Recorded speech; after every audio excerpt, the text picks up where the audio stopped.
Then he gets teleported to another world where he and a bunch of other Black Rangers punch a monster once and win. And then he feels better. I've always said, it is frustrating to the point of being maddening when I'm like, I forgot something. No, I didn't.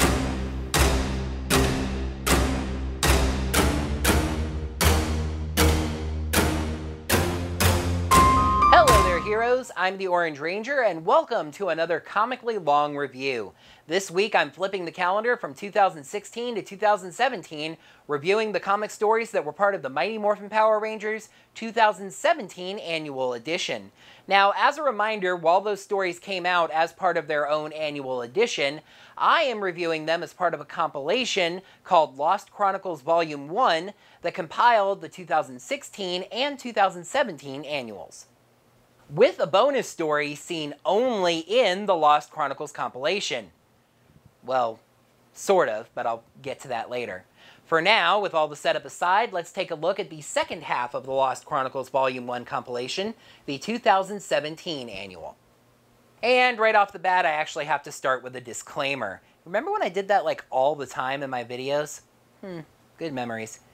Anyway, I've been holding off on reviewing things like the 2018 annual, the 2018 Free Comic Book Day issue, etc., because they touch on the Shattered Grid storyline, and while I've talked about that, I just kind of wanted to review those when I got to that point in Shattered Grid itself, as far as making videos. However, I was reminded when I started writing this review that the first story in the 2017 annual is itself a Shattered Grid story. It makes sense, the event was probably just getting ready to ramp up. I do feel okay covering this though, because it's not as much a spoiler to Shattered Grid as establishing backstory for Shattered Grid. What's detailed here is an important element of the backstory that goes into Shattered Grid. Still wanted to put a disclaimer right here, just in case you are avoiding any details about Shattered Grid for whatever reason. The story is called Search Party, written by Kyle Higgins himself, with art by Gonyi Montez. Sorry if I butchered that. The lettering is done by Ed Dukeshire. I didn't really give any credit for the lettering in the first edition, but I suppose I should have. Anyway, we start off with a moment familiar to fans of the show, the Sword of Darkness being destroyed and Tommy being freed from Rita's spell. He tells the Rangers to stay away, differing from the show. Also, he's still morphed when in the show destroying the sword demorphed him. Turns out that this is a dream and he's sleeping in an alley. He's woken up by a good Samaritan, cluing him into the fact that his backpack was just stolen by a man that's wearing a button-down shirt and a tie for some reason. He catches up to the two thieves, demanding his bag back. They refuse, and perhaps demonstrating his instability, Tommy morphs and beats the crap out of them. However, we see Zach and Jason teleport in, but Tommy, I'm really not sure, cloaks himself? It's either that or quickly teleporting away and then back, but that really doesn't make any sense because teleportation is a function of the command center. The two of them are the search party in the name, tracking Tommy via when he morphs. So apparently this using his powers for personal reasons is nothing new. He teleports to the top of a tall building, removes his helmet, and starts crying. A voice from behind him says they know he's hurting, and he turns his head to see that it's Rita. Understandably, Tommy's not exactly in the mood to talk to the woman who warped his mind and used him for evil, but Rita is actually feeling very diplomatic, taking her chance to explain herself. When Tommy says she manipulated him, she says the spell was unfortunate but necessary since she didn't have the time to properly indoctrinate him. Tommy says that he doesn't want anything to do with her or the Rangers, but she says he doesn't know what he wants, seeing as he's just been teleporting from city to city, moping. Why can Tommy control where he teleports with the command center not being able to intercept him? The cities are all places Tommy lived growing up, showing that Tommy is searching for answers. Rita appeals to Tommy's sense of isolation and loneliness by pointing out that the Rangers didn't want him. Zordon chose his 5, he wasn't one of them. But she did pick him because she sees greatness in him. You know, I'm reminded of another young man I once saw greatness in. It was a different time, many, many years ago, on the 46th planet in the Toki system. Draken was his name. She says that, like Tommy, Draken didn't think that he was ready to wield that kind of power, but she pushed him and he proved he was, conquering Toki 46 and bringing peace, a peace that lasted long after his death. Tommy is still Rita's choice. The world doesn't need multiple leaders and multiple rangers. It needs one leader, her, and one ranger, him. He mulls the name Draken and asks to learn more about him. The two teleport away just as Zack and Jason catch up. The two say they have to find Tommy before Rita does. Otherwise, who knows what might happen. You're too late. This story is nothing less than the very foundation of the Shattered Grid storyline, an alternate take on the Green Ranger mythos where he doesn't join the team, but returns to Rita Repulsa's side willingly. Minor spoilers, but you could see that's where that was going.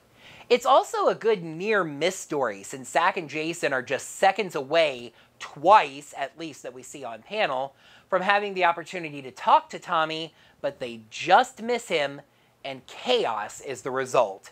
Search Party easily gets a 5 out of 5.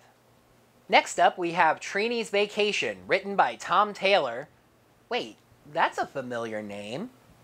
Oh, Tom Taylor also wrote the Power Rangers Justice League crossover.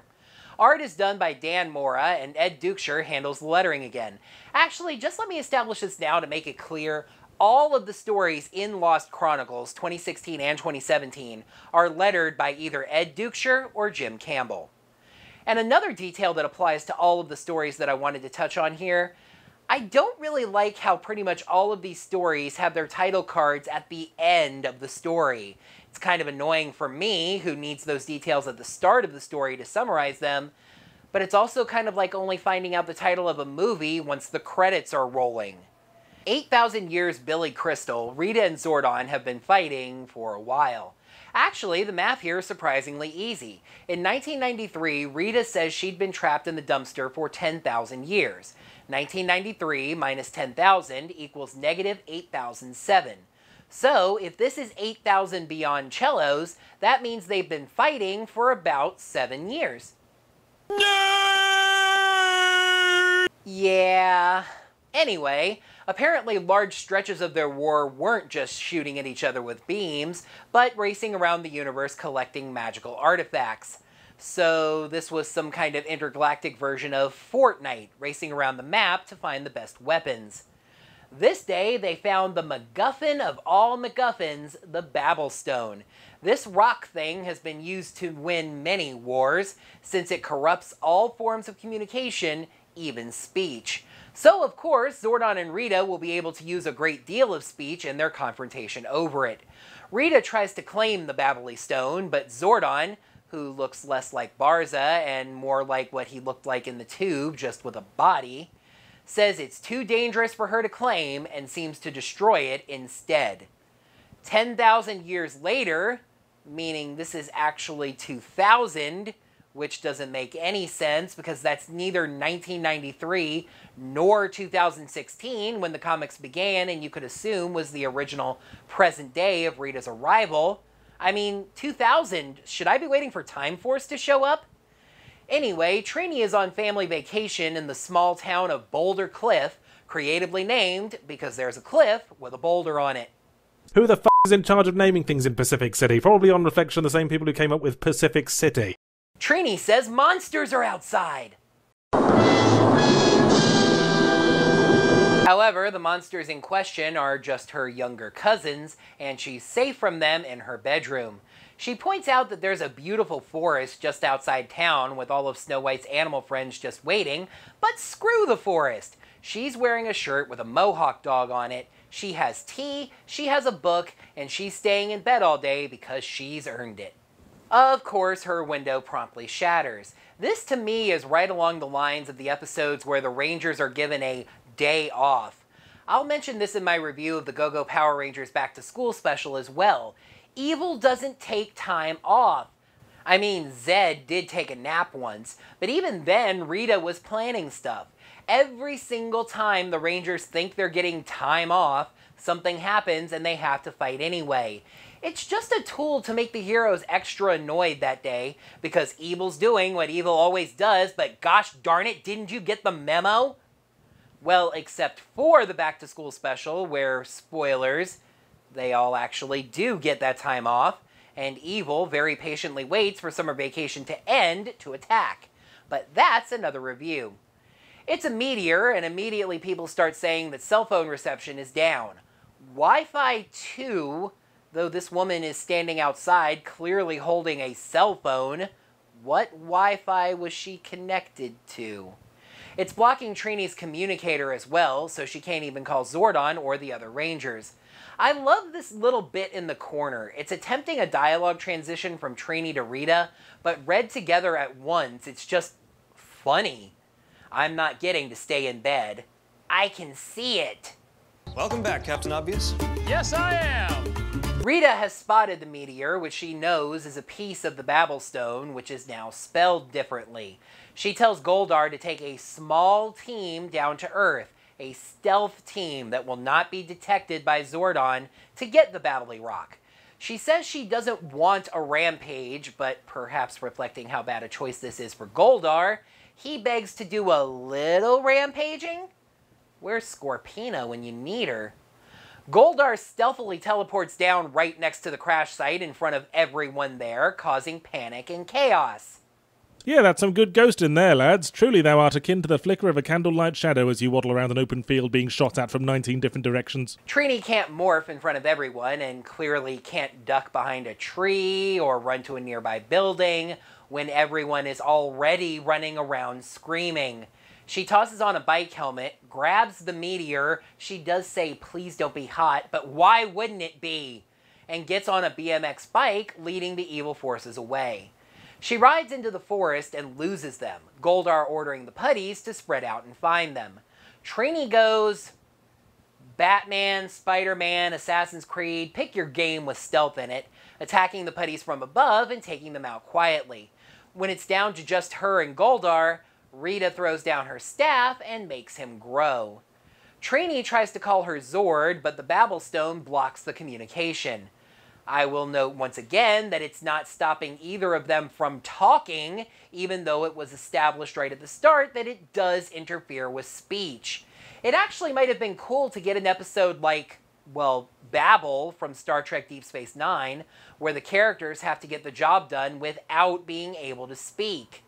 Shout easy play. Chief, you're not making any sense. Round the turbulent quick.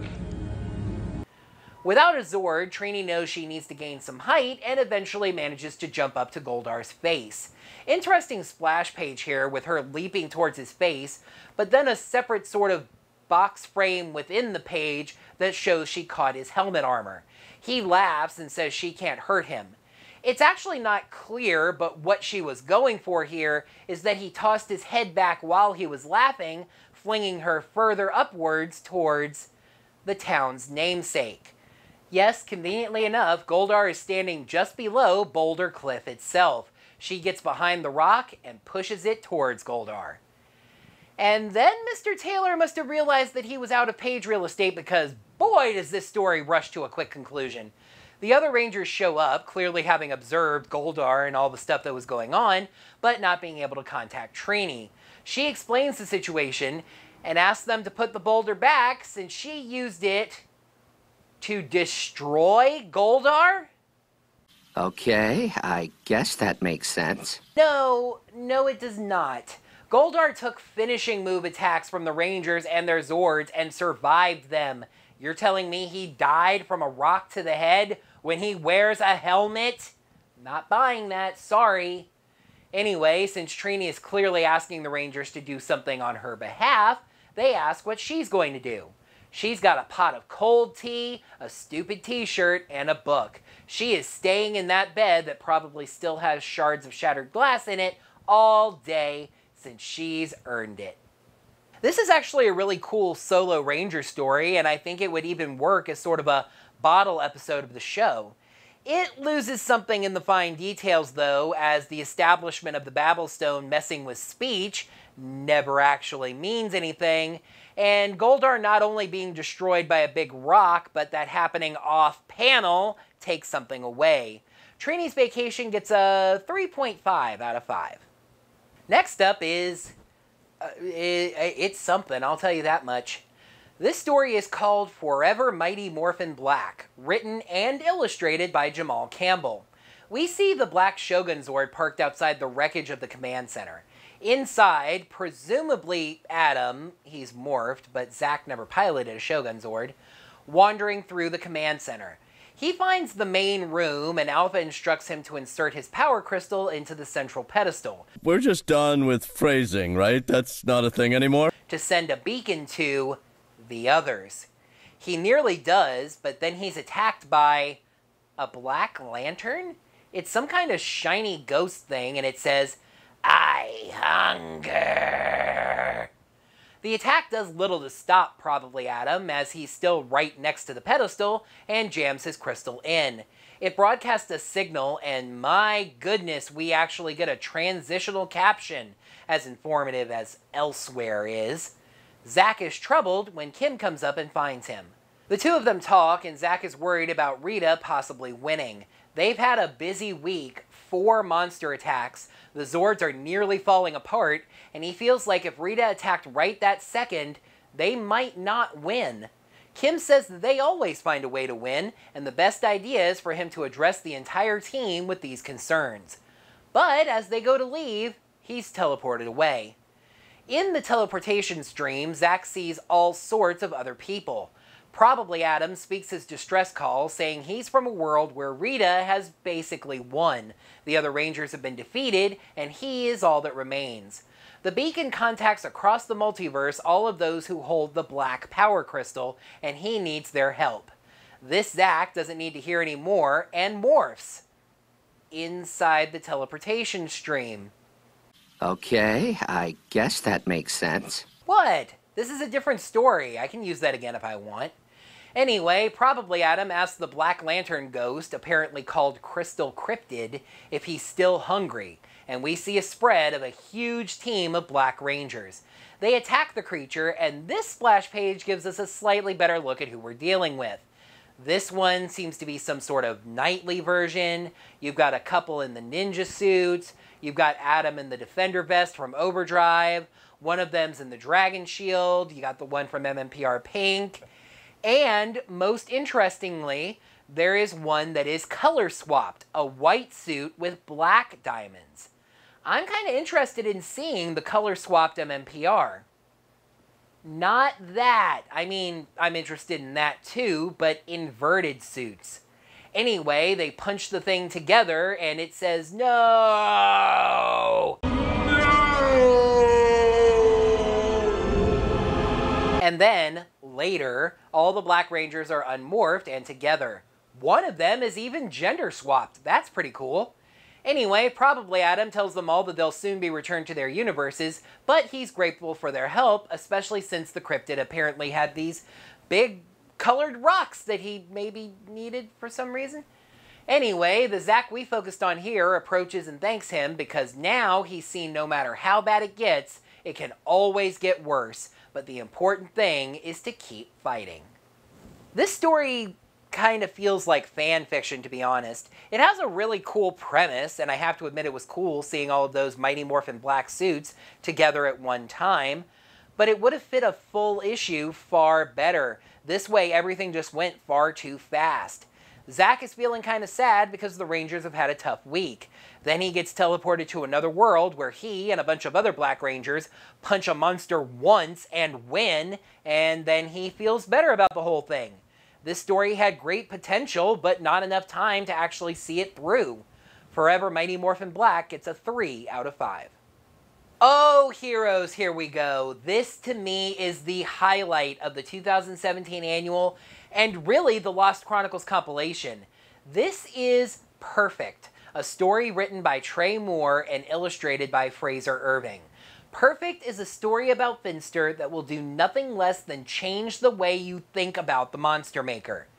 He looks out on his village, awash in flame, and talks about how the quiet green little village is now alive with excitement and activity because it's on fire and death and all, and how his doing this has opened them all to new experiences, and that is a form of art. I'm a fire starter, twisted fire starter. His wife, I guess, Plepra, knocks on the door, not knowing that he set the fires. She says this is getting worse, there are more fires every night, and it's gotten so bad that she's grown numb to it. She needs the presence of her husband, but he's kept himself locked in this room, working. She finally pulls out a key and lets herself in, finding that Finster hasn't just been observing the fires, but also creating a monster sculpture. She calls it grotesque, but he says it's beautiful, just in a different way. He's grown bored and stifled sculpting water fairies, but setting the fires has inspired him. Sure, people have died, but those were just accidents, and the town will appreciate the need for it once they see his work. She puts the pieces together and tries to run away, saying they can get him some help. He grabs her, saying nobody can see his art until it's finished. She yanks her hand away, knocking herself off balance, and her head smacks into a table. Apparently their species has very brittle bones because this breaks her neck or something, and she dies. He shows no guilt, at least at first, saying it was an accident, and the people are going to come punish him for it, and that's not fair. That's when Rita enters the picture, saying she's been observing his work, and it's delighted her, but this incident has shown he's ready to serve her. Now he shows the guilt, saying he's done terrible things. But she says the terrible thing would be to keep wasting his talents there. She says she's gotten the magic clay, which we're all familiar with, and he'll be able to make works of living art. Finster says he can't leave, the people are coming and are already mad enough without him trying to flee. Rita says nobody's coming. What Finster started, she finished. His village has been destroyed. Everyone is dead.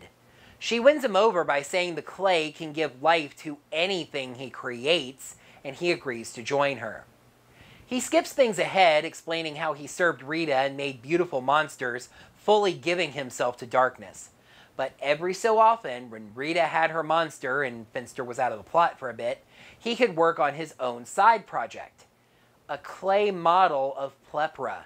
As he finishes the last details, he talks about how he expects her to be so grateful to be resurrected, even saying that she will apologize for being so harsh and not understanding him.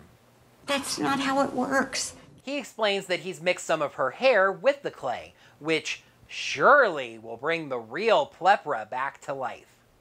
Back to life, back to reality. As he declares himself no less than God, he runs her through the Monstermatic and she emerges, and it's indeed her. She looks up at him and begs him to stop.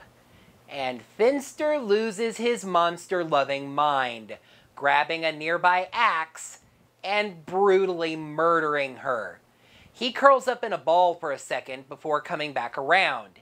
It's okay. It wasn't her. I didn't get it right. He says he'll get the details closer and says there have been so many tries and so many failures. Next time, he'll get her right. Next time, she'll be perfect. You won't get no sleep tonight. So, ever wondered if Power Rangers could work as a horror story? This story is friggin' twisted in all of the best ways. To take a character like Finster, which the show portrayed as kind of sweet and just really dedicated to his art, and make him this twisted, psychotic artist who is stuck in this constant cycle of reanimating his dead wife and then murdering her when she doesn't worship him, when in reality, he gets it right every single time, and he's the one that's actually broken. It's delicious! The art is excellent too, done in this sepia and black tone that gives everything this dark, ominous feeling. This story is just deliciously, delightfully twisted, and I cannot praise it enough, besides giving it one of my rare bonus points. Perfect gets a 6 out of 5. Remember how back during Trini's vacation I criticized the story tool of giving the Rangers a day off? Well, let's take a funny look at a twist on that idea. This is Sabrina's Day Out, written by Caitlin Kittredge, art by Daejung Lee, and we've got a colorist on this one, Sarah Stern. We start en medias res with a badly disguised Goldar, his tail is visible, and a woman that the title sort of gives away is Scorpina, Sabrina being her human alter ego, having clearly been at a carnival and confronted by a monster. She narrates that this is a problem because they work for the same master, and they really don't want that master knowing that they took a day off. 12 hours earlier, Rita sent the two on her latest plan. They were to disguise themselves and learn all of the Rangers' dirty little secrets. I'll keep you my dirty little secret. So she could embarrass them later and send them into hiding, while her monsters keep the Rangers busy. In a nice sort of nose thumb at the Rangers' characters being rather two-dimensional and goody-good, the two can't find out a single bad thing about them. Well, one guy calls Tommy a show-off, and Bulk says that Tommy smells like cookies. Skull said the same thing about Kim, and I'm not sure which is creepier. The two lament their failure on a bench, saying the Rangers are just so normal. No, actually, they're not normal. That's why you couldn't find one speck of dirt about them. Anyway, as they whine about Rita's upcoming punishment, a woman approaches, apparently ignoring that Goldar looks like a monster, and gives Scorpina a coupon for taffy. She starts to tell this woman where she can stick her taffy when she realizes, if they're going to get punished anyway, why not go have some fun? The taffy is at a nearby carnival, so she decides to go, and Goldar follows. Scorpina dominates the carnival games, and when she asks Goldar if there's any prize he wants, he spots a Goldar figure. Why is any toy company selling toys of real monsters trying to destroy the Earth? There'd probably be people still trying to buy the Legacy line figures. And he sets to trying to win it with a Test Your Might hammer game. To the story's credit, it does try to explain why nobody's reacting to Goldar, as a kid calls his outfit a costume. Sure, it was cosplay day at the carnival, and this guy was rocking a killer Goldar on Casual Friday outfit. Now I want to see somebody cosplay that at the next Power Morphicon. Make it happen. Scorpina realizes a few hours have passed, and it's odd that they haven't actually seen one hint of the Power Rangers. We cut over to them, seeing that Rita has been keeping to her part of the plan, sending monster after monster at the Rangers to keep them busy. Jason says they can't let any escape, and promptly one slips past them and gets away. Don't! So now we've come back to the start of this story, as the monster, who had said earlier that they seemed familiar, still promises to crush them. They realize they can't just reveal who they are, since the monster would likely tell Rita, so instead they decide to act like heroes. Scorpina throws her teddy bear at the monster, and I have no idea what happened next. The next frame, we see the monster running the other direction towards Goldar. The wrong way. He knocks the tiny Goldar figure out of his arms, and it breaks. This makes the big Goldar mad, and he punches the monster. A kid spots the Rangers approaching, and the two take the chance to duck out, saying they should be heroes again someday. No! You see, this is how you do a day off story. You could even adapt this story for the Rangers, with them going on a patrol or something and deciding on their own to go hang out at the carnival instead, giving the kids a moral lesson about responsibility. It was pretty cute and fun to see two villains that were actually quite popular with fans of the show decide that, you know what, today, this one day, we're doing stuff for us. Especially the Sentai fans who happen to know that Goldar and Scorpina's characters were married on Zyuranger. The only downside was that small loss of coherency when Sabrina threw the teddy bear at the monster. and then the monster ran the other direction at Goldar, and it really wasn't clear what was going on, but that is pretty small potatoes. Sabrina's Day Out gets a 4.5 out of 5. So that's all the stories that were in the 2017 annual, and considering what the bonus story actually is, I suppose I should go ahead and score this separately since that bonus story wasn't in the 2017 annual. Search Party and Especially Perfect were the absolute highlights of this edition, and Sabrina's Day Out and Trini's Vacation, kind of related when you think about it, that's funny, were cute, entertaining little side stories that I really enjoyed. Unfortunately, the only downside of this edition was actually Forever Mighty Morphin Black, which just felt like bad fan fiction that didn't have enough page real estate to expand out into something substantial. So, we've got 4 good stories and 1 bad story. The 2017 annual gets a score of 4 out of 5. So I didn't want to be so anticlimactic about this. I was actually planning to just go through this bonus story like it was another story in the annual, and then reveal the interesting thing about it at the end. The problem is, the script got longer than I expected, and I kind of have to save time where I can. The bonus story is called What Time Is It? And it's just the backup story to Mighty Morphin issue number 0, where the Rangers just fight Rita and Goldar in a slightly more cartoonish style. The story didn't really work for me, and it didn't really seem to work for anyone actually, as it quickly gave way to the Bulk and Skull and then Blue Centaurian and Ninjor backup stories. To be honest, the inclusion of this story as the exclusive for Lost Chronicles is a pretty poor bonus, considering if you're picking this up, you probably already read the comics, and if you're already reading the comics, you've already read this story. So that catches me up on these annual editions up to 2018, but like I said, it's actually going to be a while before I review the 2018 annual. Once again, that's because it is fully set in the world of Shattered Grid, and while I know I've explained even on this channel what Shattered Grid is, elements of the story, and stuff like my Hyperforce reviews and etc., I'd really just rather review those stories at the point they take place in Shattered Grid's story as I review that. So, what's coming up next time? Well, this still is the year of the 25th anniversary of Power Rangers, for about another month and change, to be honest, although even the show's anniversary takes place rather late in the year. And the comics may be new to this franchise, but you can bet they still addressed it directly. Next time on a Comically Long review, I'll be taking a look at the Boom Studios Mighty Morphin Power Rangers 25th Anniversary Edition.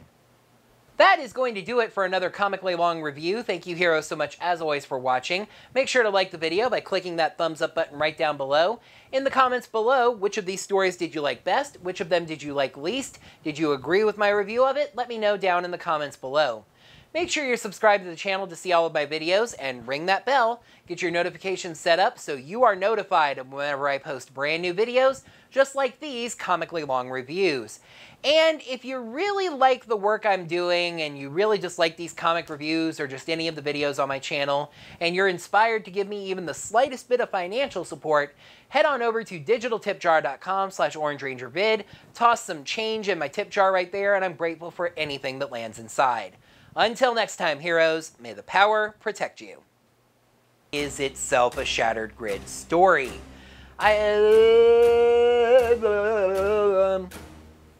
Is itself a Shattered Grid story. It makes sense because the event was with art by Ganyi Motet. I knew I was gonna mess up on that name. When she's wee wee wee woo wee woo wee woo wee woo. You know, I'm once reminded of Why am I trying to add once to that word? So if this is 8,000 years beyond cellos, that means that... And she gets behind the rock and pushes it towards Goldar. And he feels like if Rita attacked right this second, she could win, possibly. But it would have felt... It would have...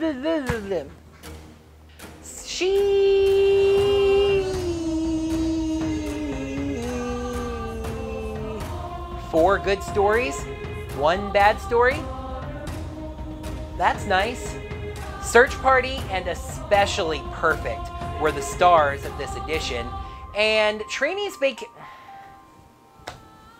Vacation and Sabrina's Day Out, funny enough, related sort of, are things that make you ad-lib and forget how to talk. So I didn't want to be this anticlimactic about this. I was actually hoping to just, not hoping. That is going to do it for another comically long review. Thank you so much, as always, for watching. In the comments below. Also, make sure you ring that bell and get your notifications set up. I don't remember whether or not I said like the video by clicking that, so I'm just going to do it a third time.